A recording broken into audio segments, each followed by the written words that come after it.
Welcome to MedHeads, the weekly show that brings a biopsychosocial focus to issues of the day, along with special guests who will showcase their expertise and enthusiasm about their field of practice. Your host, Dr. Fergal Armstrong. Hello everyone, my name is Dr. Fergal Armstrong and welcome to this episode of MedHeads. Back on the show we have Craig Payne, a group facilitator. Hello Craig, how are you? Yeah, great. Thanks, Fergal. Good to see you again. How are you? Good. So today we're going to talk about acceptance. And I suppose also we need to be clear, it's acceptance in the context of alcohol and other drug issues. So how would you define that? Well, I just think that there's a difference between acceptance and acknowledgement. And obviously I think acceptance is the opposite of denial, but I think for a long time, people acknowledge that there's a problem and maybe know that there's a problem, but it's only when they fully accept it that they're starting to open themselves up to change and to finding solutions to the problem. So what you're saying then is that acceptance is the prelude to real meaningful change, yeah? Yeah, I suppose it falls into the action stage if you're thinking of the cycle of change, but there's been thinking about things for a long time, but accepting that there's a problem is, it was when that action starts to take place, and then change is possible. So, we've spoken before about acceptance, and you've previously said that acceptance is needed for treatments to be effective. Yeah, that's one of the points that you've made to me before. Have you seen people in your line of work where they've been to groups, they've been in therapy, but the therapeutic intervention has not had the desired effect? Have you seen that? Yeah, countless times. And it's been acknowledged a lot of times by people coming through the service. Whether they've been through the detox before, they might have been through a number of detoxes before, and rehabs and past treatments. And you often hear them say, I came through and I wasn't really giving myself to the program. I wasn't participating the way other people were. I wasn't, opening up as much as I could have. Yeah. And, and they don't get the full benefit from the program. And that lack of opening up, that's a lack of acceptance, is it? Well, it's a lack of willingness, and so much flows from acceptance. By accepting that there's the problem, and maybe there's different ways, and there's new ways of trying things. And I think what happens is people come back, and they, when they acknowledge that that they saw others doing it differently last time, and they saw the changes that happened in those people, and they saw a lot more growth, and so they see the potential of that, and so they start to accept that maybe I need to do that, and maybe that's the way I need to move forwards in this. And you see real change when that happens. You see real progress. Acceptance comes in all sorts of forms too. It's acceptance. It challenges beliefs. It challenges ideas. It's that thought of, but I know me and I know what works for me. Well, maybe you don't, and it's time to accept that there's new ways of doing things. Yeah, we have talked about the yeah buts before, haven't we? The yeah but. Yeah. Yeah, that'll work for you, but it doesn't work for me. So I suppose one way of thinking about acceptance is when the yeah buts stop. Yeah, absolutely. What do they say? You got 2 ears and 1 mouth. And it's when you're willing to shut your mouth and open your ears and actually start to listen and understand what works for people and explore what's worked for people and stop challenging things all the time. That's when change happens. What do you mean by that? Stop challenging things all the time? The yeah buts. And can you give us an example? There's the thoughts of, even simple things can come down to, let me think of, trying to get into a routine or trying to get up early in the morning. Oh, no, I'm much more of an afternoon person. I like to sleep all day. Well, hang on. What we hear a lot coming through the service is, wow, I didn't realize how much getting in this routine has helped me. Getting up and eating breakfast in the morning, getting up and having lunch, doing a little bit of exercise. And it's something that I wouldn't have done before. I haven't eaten breakfast for years. Like that's just a simple example, but just a little change that that someone's willing to make. Yeah, yeah. So, I mean, let's go back to this idea you've got one mouth and two ears. What you're saying is that people who are effectively engaging in change listen more than they talk in the therapeutic communities and groups that you run. Is that what you're saying? Yeah, and they start to listen, and they start to participate. Um, Right. it's that what's that old thing? There's the difference between listening and hearing. You can What hear is the things, but difference? you're not actually listening. Well, you're not actually listening to what's being said. But when you're actually really listening, you're starting to take it in a lot more, and you're starting to, as I said before, just get willing to willing to participate, um, and you're actually hearing what works for other people, and that but stops, and you Right. start to Right. think, okay, I'll Right. give that a go. Now, that can be all sorts of things. That can be like, and I think this is where people fight for so long to control their substance.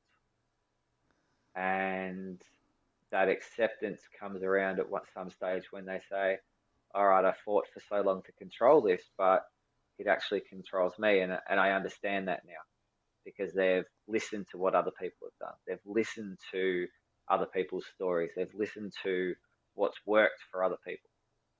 And they've started to understand that, okay, maybe they tried to control drink on weekends. Maybe they tried to only party once a month.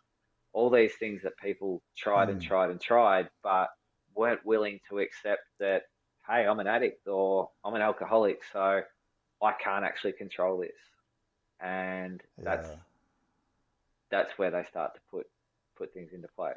And So those, when you when you see the other people in the group doing the yeah buts or finally letting go of the yeah buts or acknowledging that this actually is a yeah but, all those excuses, those same excuses that you yourself are using to maintain your drug use or to justify your drug use, when you see those excuses disappear in others and others develop a recovery journey, that's a key moment, is it?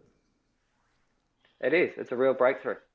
Yeah. And, it, there's the term surrender, and it's finally surrendering to the fact that there's a problem and surrendering to the Yeah. fact that, okay, I need to open myself up. I need to, Yeah. maybe I do need to look at abstinence, Yeah. and Yeah. that takes time. So that's an interesting point. Do you ever meet people who are able to control their substance use? Do you ever do? I mean, people talk about it all the time. No, I'm only going to use on weekends. I'm only going to party once a month, or I'm only going to drink after 5 o'clock only on Mondays, Wednesdays, and Fridays, and I'm going to drink a pint of water in between each. Have you ever met someone who can effectively control their substance use? Yeah, absolutely.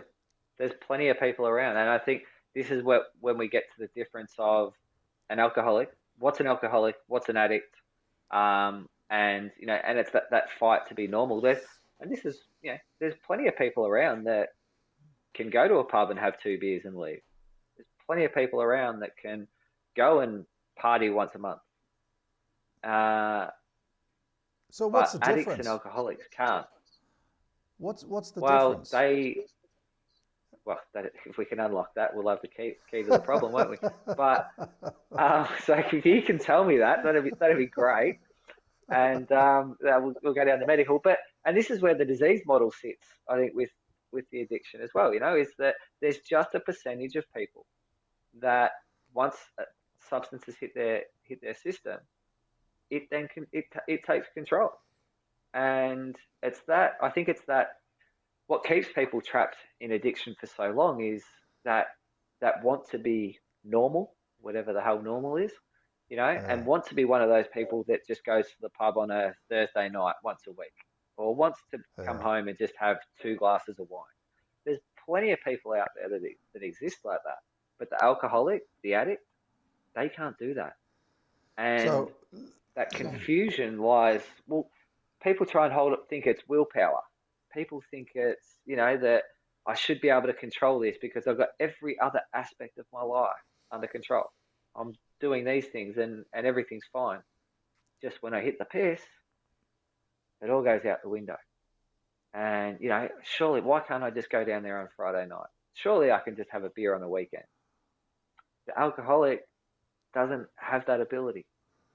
And so this is where that acceptance comes in. And it's like, well, and it's only learning the hard way. It's by trying over and over and over again to control.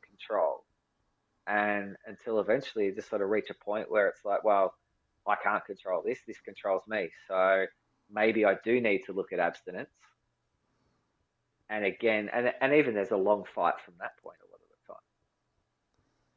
time. So the difference is that there's just a percentage of people that can't touch it, and that's it. Right, but every patient, every addict that you look after has gone through a stage when he is with others who are misusing, but they're not dependent on it, they're not addicted to it, and he's not dependent or not addicted to it yet. And that might be, literally after the first episode, or it might be after the 10th episode that finally, there's an unknown time, but beyond which the substance has got its claws into you. Yeah? How do you know when that's happened to you? When the problems start to rack up, when the problems start to pile up, when you can sort of trace everything back to, just think of my stuff, like incidents that happened, events that happen can all be attributed to a substance. But I think one of the key points there is what happens is maybe they are with a group of people that go out on a weekend, and maybe and they're the how do you know you're the one with the problem? Well, you're the one that's those people are just are going out on Saturday night, and the rest of their week is just running normally, and they don't give a shit. They don't give a thought about anything using again during the week. They're only it'll be Saturday night, or it'll be 2 weeks, once a month, whatever it is. But the addict is thinking about it the next day. They're already thinking about next Saturday. So on Sunday morning, they're waking up thinking, I can't wait to do this again. Or maybe I could do this Monday night as well. Maybe I could do this Thursday night. Maybe I could do it. And they're just looking for that relief. So it's that constant presence. And that's where the substance then has control. And that, even though it might not be happening every day, if it's being thought about every day, there's a problem. Yeah.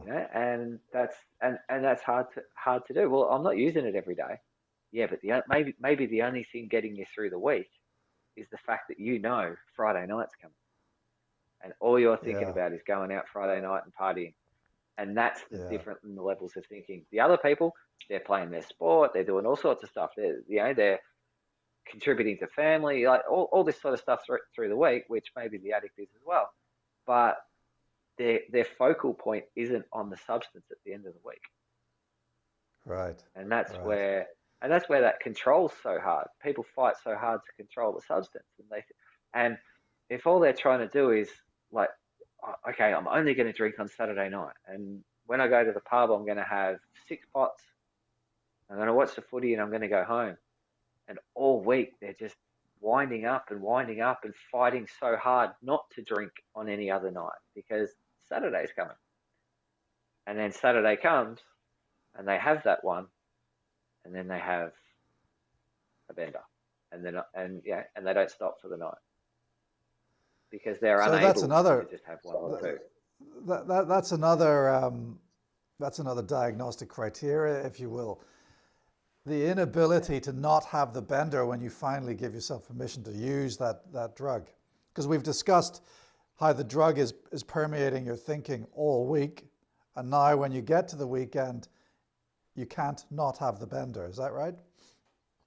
Yeah, absolutely. It's like, and then that's where the feelings the next day wake up. Oh, why did I do that again? I was only going to go to the pub and I was only going to have six, and Yeah. I went out again. And so that lack of ability to control and that fight to control all the time, people Yeah. that don't have substance abuse problems don't have that fight to control. They'll leave half a pot on the bar and they'll walk out the door. They'll have one Yes. beer or say, no, today I'm not drinking, and it's not a big deal to them. But for Yes. the alcoholic, for the addict, that's a Yes. big deal. To go without is the thought. The thought brings up fear, And is it different and it between, seems say, alcohol and methamphetamine or heroin or cocaine, or is it basically the same, irrespective of the substance that you're using? it's the same. In my experience, it's the same. Yeah. It doesn't matter what substance it is. If that's your focal point, and if that's your thought, and if you know, like I think we've said it before, using's a full-time job, and it's full-time because you're thinking about it all the time, and you're thinking about how to get enough for the night, how not to run out, how am I going to use effectively, how am I not going to get people to, how am I going to use without people finding out, what like when do I need to get it? Like it's a full-time job, and because it's consuming the thoughts all the time, Yeah. and it's only when we're able to remove that substance use that some freedom starts to come back into life, and you can actually start to live a life without thinking about the substances all the time. It So is possible. surrender, realizing that you have a Yeah, problem because you're thinking about it all the time. At that point, if you actually surrender and acknowledge the fact that it has now got a control of your life, that is the prelude to actually recovery. So surrender should actually be celebrated as a milestone in one's journey to recovery, should it not? absolutely, absolutely. And I Yeah. hear that a lot. And you hear it a lot around the rooms. It's like, um, I surrendered, and life just became simpler Yeah. because How does that it's happen? easier not try. How does it happen? Yeah, how does Um, life become easier when you surrender? because the removal, the removal of the issue altogether. Like it's just if I'm sitting here all week and all I'm thinking about all week is shit, I've got this party coming up on Friday night. I don't want to make a dick of myself. I don't want to drink too much. I don't want to. That's on Monday. That's already consuming my week. When you start to live a life in recovery, and when you take away all those other issues, life becomes simpler because you haven't got all those contributing factors. You haven't got all the actions and the behaviors that go with addiction and that do cause the problems within life. So slowly they're removed and life just becomes simpler. The chaos disappears and you start to notice the chaos disappear. And life doesn't have they talk about the big ups and downs. Life doesn't have the big ups and downs anymore. It just sort of more has that little ability to just come in waves. It's not the extremes anymore. So what you're saying then is, what I'm hearing is that the energy required to maintain the deceit is no longer needed because if you don't have to maintain the deceit, you can put your energy into more productive things. Is that part of what you're saying? Yeah, no, that's a pretty good description. Um, because as I said, like life just becomes simpler. You don't wake up with that need to apologize all the time. You don't wake up with that need of fuck, Mm, what did I do last night? mm, So and reliability starts to come back into life. But depending on how deep into the addiction you are probably not showing up for appointments. You're probably not showing up for family things, or you're going and you're leaving early. Maybe work's become a problem and you're sleeping in, or it's just difficult to get up and go to work because you're feeling the effects of the night before. All these little things start to add up. And when you start to take those away, you start to fully realize the impact that the use is having on your life and on all aspects of your life, and start to understand, hey, maybe there's a better life for me, a simpler life for me. And every time I touch this substance, it's causing me trouble that I don't need. Yeah. So we've talked about how acceptance is surrender. We've talked about how acceptance is the prelude to change. Tell me about the role that acceptance has with resentment. Well, resentments build up over a lifetime, obviously, but being able to accept where you're at in life and what's brought you to this point in life, it's easy to look back and blame circumstances, and it's easy to look back and blame other people for where you've ended up. But the fact is that the substance has been used to a lot of the time to mask things that have happened in the past, or to push things away that have happened in the past, or to not deal with it. And that can be on all levels, on varying deepness of problems. But once you accept that, okay, this has happened to me, or I have done this thing, that's when you can start to look at the solutions, and that's when you can start to work on it. Because if those resentments and those things keep coming up and they're keeping you trapped in addiction and you're not dealing with them, then they're going to keep you trapped in addiction. They're going to be reasons that you keep going back to the substance. So until you start to actually accept that this is where I am and this is how I got here in life, I need to find solutions. And this is why the treatment models start to open up, and this is why the treatments and interventions start to become effective, because people are more willing to work with a psychologist. People are more willing to work with a counsellor. And they start, because it's like I said before, this is 15% chemical and 85% life issues. You take away the chemical. You take away the chemical. When you start to deal with the life stuff and the resentments and accept that this is where I am. I've made choices along the way, and maybe I've had periods. I keep making the choice to stay in addiction. This is going to be a hard fight, but I can change this, and I'm willing to accept that I'm an addict or I'm an alcoholic, and I'll surrender, and I'm willing to open myself to new ideas, and I'm willing to try anything not to go back to that. And that's where this is hard, and it's a process again, because people are digging up shit from the past. They're digging up pretty traumatic stuff sometimes. And this is why, again, we have that start-stop. But it's actually working through the problem. Because maybe that's where the relapse and the lapses happen, as this stuff becomes bigger and you get deeper into it. And so, it's just, but you start to move through it. And, acceptance plays a big role. After a while, life can seem pretty good, if you've been in recovery for a little while. And so the denial starts to creep back in, or the complacency, and you start to think, oh, actually, life's going pretty well now. It's been pretty good. So maybe I can just have this one off. Maybe I can just do this one and go back on. Maybe I can just do this weekend. And that's where the acceptance has then disappeared again, and you're back in denial about the problem. So acceptance of one's past is utterly crucial to understand your journey to your recovery. So it's a bit like history. I talk with historians sometimes about the role of history in civilization, and why do we have historians, and why is history a good thing? And they all say basically the same thing, that unless we understand our past, we can never understand our present and future.